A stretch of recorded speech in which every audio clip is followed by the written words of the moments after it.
Hi,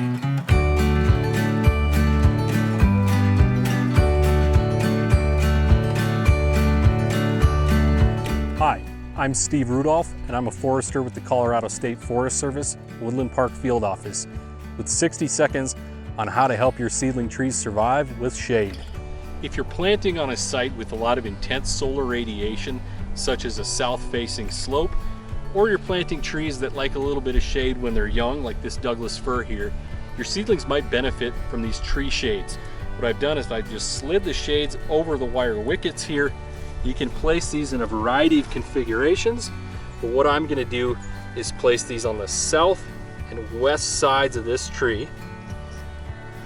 And not only can these provide beneficial shade, but if you place them on the upwind side, they can also reduce some of those damaging and desiccating winter winds.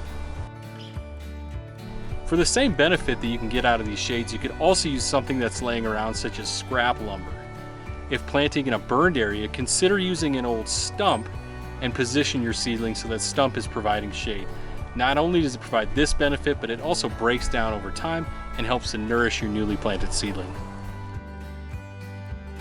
Check out the links below to other online resources and videos in our tree planting series.